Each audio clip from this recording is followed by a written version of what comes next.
former president, and the left's longtime golden boy, Barack Obama just broke the sacred code. His blunt postmortem on the Democrats' recent election loss has our resident woke banshee, Whoopi Goldberg, in a full-on tailspin. She is not taking it well. At this rate you'd think she was headed for outrage rehab unless he walks back the critique of the party he once led. So what exactly did Obama say that sent his own side spiraling? And how did Whoopi fire back? I've got the clips. Smash that subscribe button, and let's dive in. He told donors this over the weekend, quote, "I think it's going to require a little bit less navel-gazing and a little less whining and being in fetal positions," Obama said, according to excerpts of his remarks exclusively obtained by CNN. And it's going to require Democrats to just toughen up. So that's what Obama said during the interview, straightforward, factual, and hardly earth-shattering. But for the left, facts are only sacred when they echo their own narrative or stroke their worldview. The moment a fact dares to challenge or criticize them, it's treated as heresy, punished swiftly and without mercy. And that's exactly what they did to their golden boy, Barack Obama. All he did was tell Democrats to toughen up, grow a backbone, and quit whining. Instead of self-reflection, Whoopi Goldberg took it as a personal attack and spiraled into a full-blown meltdown on national television. Democrats laying back. This has been about y'all. This has been about y'all because their messaging was always the same. Democrats have been angry at what this man tried to do the last time. They've been angry this time. So I, with much due respect to you both, I believe you are pointing the finger at the wrong person when you say Democrats. Are you delineating between voters and elected officials? Yes, I am. Whoopi took Obama's call for Democrats to toughen up as a personal attack and unleashed an unhinged rant, one that only she seems to fully comprehend. Obama's statement, however, was open to interpretation. It could be read as a warning for Democrats to stop pandering to the far left, drop the performative wokeness, and refocus on real issues. Or perhaps he meant they need to grow a backbone and stop surrendering political ground to Trump and the MAGA movement. Another possibility? He's simply urging them to quit playing the victim and start acting like a serious party again. Whatever the case, his message was layered, nuanced, and worth considering.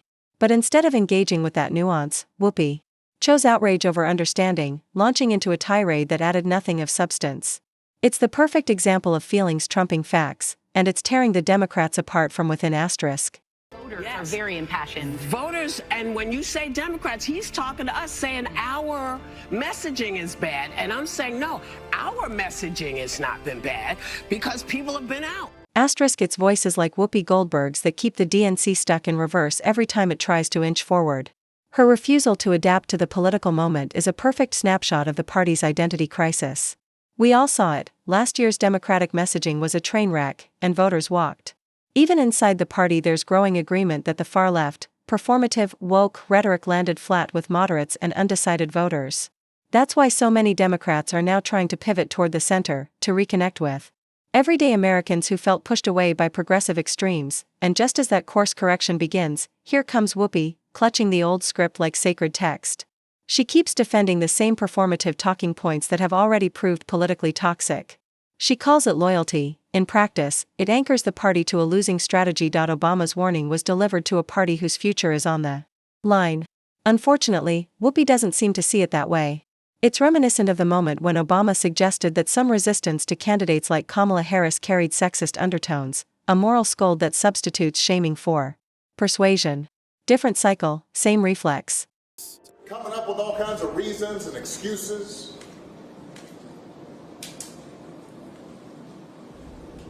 I've got a problem with that because part of it makes me think, and I'm speaking to men directly now, part of it makes me think that, well, you just aren't feeling the idea of having a woman as president.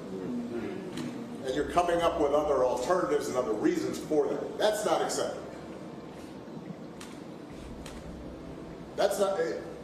This shouldn't even be a question. Honestly, I can't make sense of Whoopi Goldberg's outrage here. Obama offered a measured critique, hardly an attack, yet she reacted as if he'd stabbed her in the back. But that's classic Whoopi, burying her head in the sand and warping reality whenever it fits her narrative. Take the Staten Island bakery incident, for example, where she claimed they refused to give her cakes because of politics. In reality, the situation was far more mundane, but that didn't stop her from spinning it into yet another melodramatic, victimhood-fueled spectacle. The same pattern is on display here, ignoring substance, lashing out in rage, and clinging to a narrative no one outside her echo chamber buys. Instead of engaging with Obama's point like a serious political commentator, she defaulted to emotional theatrics. And that's the real issue. When constructive criticism is treated as betrayal, there's no room for reflection or growth. Only noise. While Whoopi stewed over Obama's remarks, Ana Navarro on The View was busy doubling down on woke ideals. Let's roll the clip. Also, I want to respond to you saying that I was hyperbolic when I talked about a reign of terror. Because that is hyperbolic. No, it might be hyperbolic for you as a white man. Oh, okay. It's certainly not hyperbolic for me as a Latino. No, I'm not being racist. It's incredible to dismiss my opinion for being a white man. No, I'm not dismissing your opinion. I am telling you that what the Latino community, the brown community in America. Speak in one voice. Okay, well, let me speak with my voice. I mean, you said I was being hyperbolic. Let me respond. Racially, sure. I'm not. You being a white man as an insult? When you invoke it to dismiss my being opinion, a white man as an insult? When you invoke it, do you think Latinos are living under circumstances that other people may not be right now in this country? This is fascinating because I can't help but imagine the uproar if the roles were reversed. Picture Ana Navarro and her circle if a white man dismissed their opinion simply because they were Latino or black. The hypocrisy is staggering. These are the same voices that endlessly preach inclusion, tolerance, and respect, until a white man dares to express frustration. Suddenly, his feelings don't matter, his experiences are irrelevant, and his perspective is reduced to nothing more than privilege. How does that make sense? Equality should mean that everyone gets a fair hearing, not just those who check the right identity boxes. If a white man critiques them, it's instantly branded as racism, sexism, or bigotry, but shutting him down based on his race is somehow acceptable? That's not justice, that's power politics dressed up as victimhood. If we're truly serious about honest conversations on race, class, and politics, then the standard must cut both ways, or it's all just hypocrisy. I just want to make a point that, Brad, all she's saying is that her view of the situation is different from yours. I don't think that's an insult. She basically said, I'm wrong because I'm a white man. She just said, I see it differently. She said, I see it differently from you, which is not an insult. It's not, and it's also not a racial insult. And that's the elephant in the room nobody wants to touch. In today's discourse, racism is treated as wrong only when it targets Black, Latino, Asian, or other minority communities. Aim the bias at white people and suddenly it's fair game, or, worse, ignored entirely. It's as if there's an unspoken rule. Say anything you want about white folks and it gets brushed off as speaking truth to power. But flip the script and everyone's expected to tiptoe on eggshells. The double standard could not be clearer. We just heard Ana Navarro make what many would reasonably hear as a racially charged remark. Yet instead of holding her to the same standard she demands of others, we're being gaslit, told we misunderstood, that we're overreacting, or that we're the problem for even noticing it. This kind of selective outrage erodes the basic principles of fairness and equality. If racism is wrong, then it's wrong in all directions, not only when it fits a political narrative. You don't defeat prejudice by deploying more prejudice, and you certainly can't build a just society on hypocrisy and silence. Speaking of hypocrisy, here's Sunny Hostin changing positions faster than you can say, hold my beer. Roll the clip. People were dying for this information. There was some sort of list that everybody thought was going to come out, and who's on the list? What's important for us to note is we shouldn't be repeating names that are on the list, because just because your name has not on the list, but in the documents, just because your name is on the documents doesn't mean that you have done anything criminally irresponsible or illegal or civilly irresponsible. Or that you were a client. Or that you were a client. These documents, as I read them, only reflect Epstein's sexual assaults of women and his sexual behavior. So I think that... And Ghislaine also? And Ghislaine. And so being named in this suit does not equate to being accused of wrongdoing. And I think that is extremely important because conspiracy theorists seem to not understand or enjoy facts. Yes. These are the facts. There is a list. Trump's name is on the logs, the passenger logs of Epstein's aircraft at least 7 times. That's already been made public. I mean, of course, Trump is denying any and all allegations, but all of that information is out there. Why not just put it to rest and say, release the list? See the double standard yet? When Biden was in the White House, Sunny Hostin went out of her way to argue that appearing on the so-called Epstein list didn't equal guilt. She spent a whole segment preaching due process, caution, and restraint, especially when speculation threatened political allies or raised inconvenient questions. That was the line then. Now the political winds have shifted and Trump is the media's favorite target.